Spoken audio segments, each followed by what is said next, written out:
Imagine wearing a garment so perfectly engineered it turns your own anatomy against you. You put it on for an evening event, you close your eyes, you never open them again.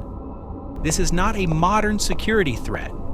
It is historical high fashion. Welcome to the 7 levels of toxic aesthetic protocols. Level 1. The Edwardian stiff collar.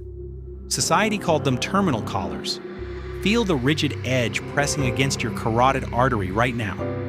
The starch traps the body heat. A claustrophobic ring of unyielding fabric.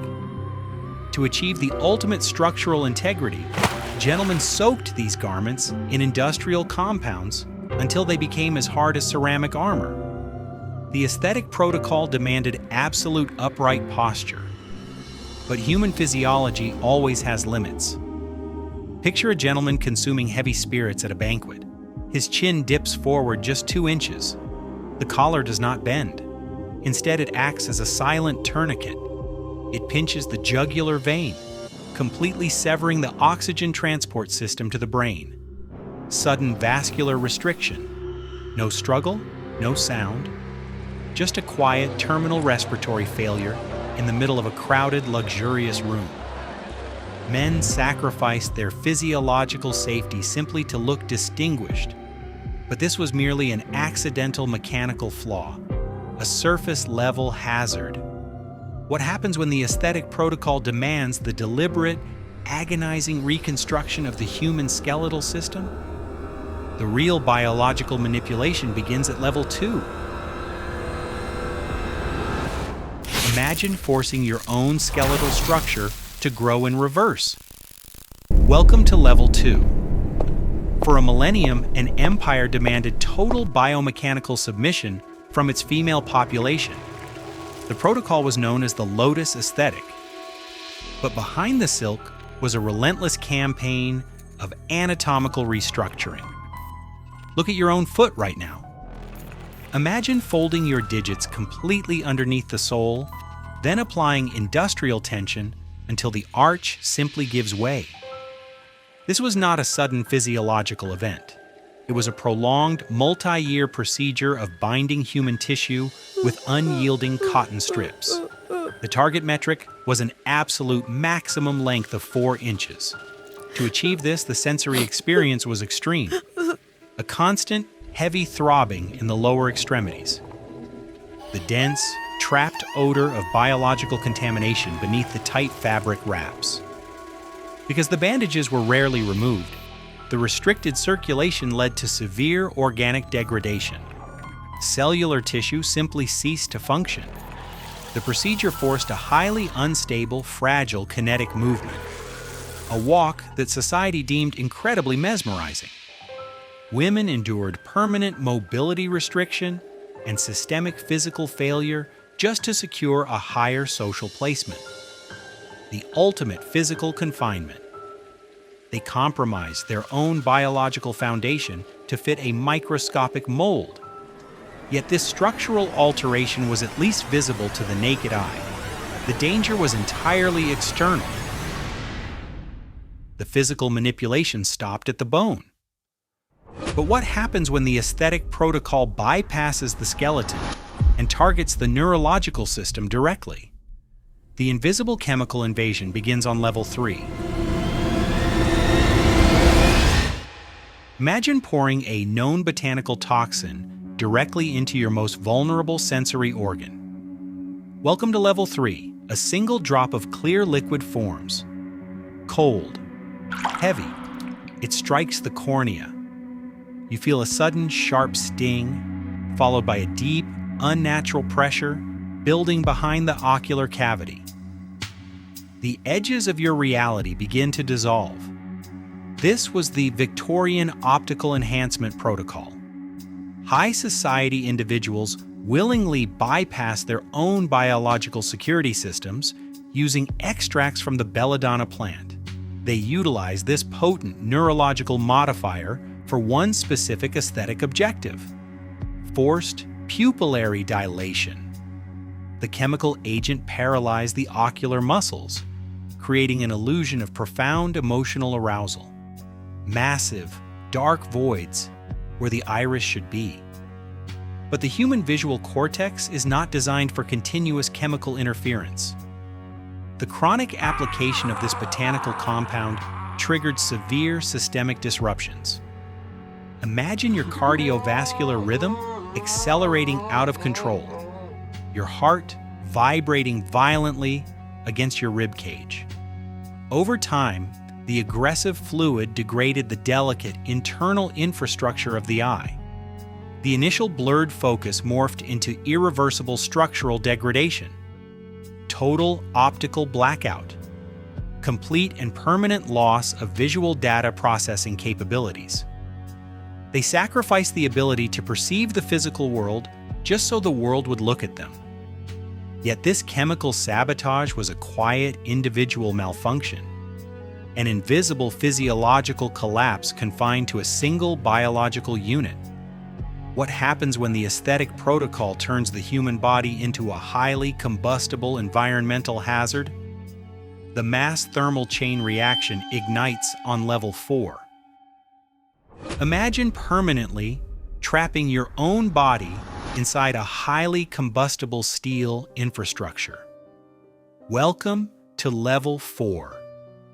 You walk into a crowded parlor. The heavy iron hoops quietly scrape against the polished mahogany floorboards. You cannot feel the outer edges of your own perimeter. Mid-19th century spatial aesthetics demanded maximum volume. To achieve this, women encased themselves in massive crinoline structures.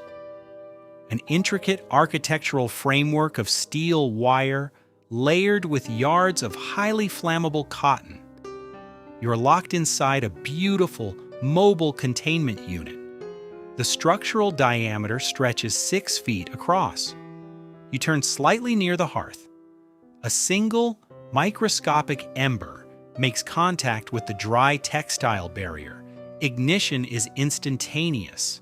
The resulting thermal acceleration consumes the entire perimeter within seconds. There is no emergency escape protocol. The heavy metal lattice acts as a rigid locking mechanism.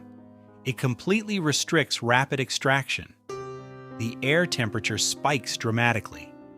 Oxygen is violently consumed by the rapid blaze. You are trapped inside your own glowing cage.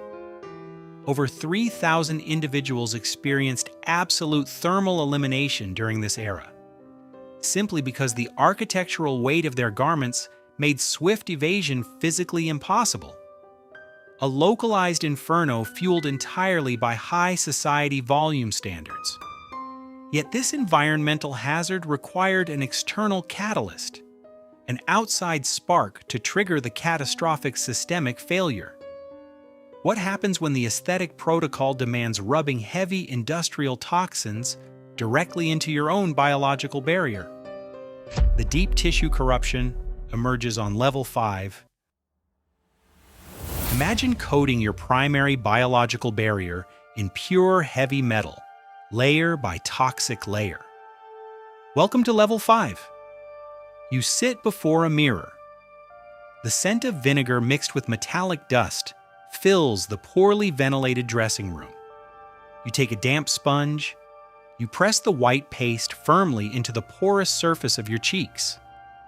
The compound feels heavy, masking the natural warmth of human circulation. 18th century nobility demanded a completely sterile, uniform complexion. To achieve absolute visual purity, individuals applied Venetian ceruse directly to their epidermis. It was a highly concentrated formulation of white lead. The protocol required continuous daily application. But the human dermal layer is not an impermeable shield. It acts as an active transport system. The heavy metal particles seeped seamlessly into the bloodstream. It was a slow, agonizing process of internal system corruption. The immediate external indicators were horrifying. Imagine your hairline receding violently in patches, your dental structures blackening, softening, and eventually detaching from the gum line. The lead decimated cellular integrity. The skin beneath the white mask began to rot, turning a deep, necrotic gray. But the aesthetic protocol allowed zero tolerance for natural biological decline. So, what was the standard aristocratic response to this heavy metal tissue corruption? They simply applied thicker layers of the toxic compound to conceal the decay. A lethal cycle of self-imposed chemical degradation. They willingly embraced total organ failure just to project a flawless surface status. Yet this toxic application was a known terrestrial element. What happens when the aesthetic protocol harnesses the most unstable atomic energy in the universe? The radioactive contamination protocols initiate on level 6. Imagine brushing your teeth with the most highly volatile radioactive isotope in the known universe. Welcome to level 6. You stand in a darkened washroom in the 1920s. You unscrew the heavy lid of a luxury face cream. A faint, almost imperceptible luminescence spills over your hands. You spread the thick, gritty paste directly onto your epidermis. You believe you are absorbing the ultimate modern vitality. In reality, you are voluntarily pressing microscopic nuclear reactors into your cellular infrastructure. Following the isolation of the radium element, the aesthetic industry weaponized atomic instability for commercial beauty. Corporations infused face powders, lipsticks, and dental pastes with this glowing anomaly, promising a permanent, radiant complexion. But human biology possesses absolutely zero defense mechanisms against continuous alpha particle emission. Imagine the sensory experience of your own skeletal structure quietly dissolving, a metallic copper taste flooding the back of your throat, a deep, painless void where solid bone used to anchor your teeth. The continuous radioactive exposure specifically targeted the calcium receptors in the lower skull. It triggered a catastrophic mandibular collapse. Women literally washed their faces and brushed their teeth until their jawbones entirely disintegrated. Total structural vaporization of the facial architecture, the ultimate cosmetic anomaly. Yet this atomic manipulation was an expensive, isolated ritual, a personal application from a tiny glass jar. What happens when the toxic compound is fundamentally woven into the very fabric of elite society, wrapping entire ballrooms in an agonizing, inescapable chemical web? The absolute terminal sequence initiates on level 7. Imagine wrapping your body in a textile woven with enough chemical payload to permanently shut down 200 adult human systems. Welcome to level 7. You enter a magnificent Victorian ballroom. The air is thick. Hundreds of gas lamps burn overhead, pushing the ambient temperature higher. You begin to waltz. The heavy sweeping yards of fabric create immense friction. A single drop of perspiration forms at the base of your neck. It rolls slowly down your spine. This is the exact moment the terminal sequence begins. The aesthetic protocol of the era demanded the most vibrant, electrifying shade of green imaginable. To achieve this impossible saturation, textile manufacturers utilized Scheele's green, a synthetic pigment engineered from pure, unadulterated arsenic. You are not just wearing a dress, you are inhabiting a highly active chemical weapon. As the physical exertion of the dance increases your core temperature, your pores expand, the toxic pigment dissolves into the sweat, it crosses the biological barrier directly into your bloodstream. No localized symptoms, total systemic infiltration. The evening ends in exhaustion. Within 48 hours, the internal architecture simply collapses. Severe gastrointestinal distress, complete cellular dehydration, agonizing multi-organ failure leading to an irreversible biological shutdown. Women literally absorbed their own fatal outcomes while gliding across polished wooden floors. The ultimate intersection of absolute beauty and absolute toxicity. Society engineered the perfect aesthetic, only to realize the mirror was reflecting a terminal epidemic. The pursuit of perfection always extracts a biological tax. The question is how much you are willing to pay. We look at the past and call them naive for wearing poison. But the obsession with perfection never really ended.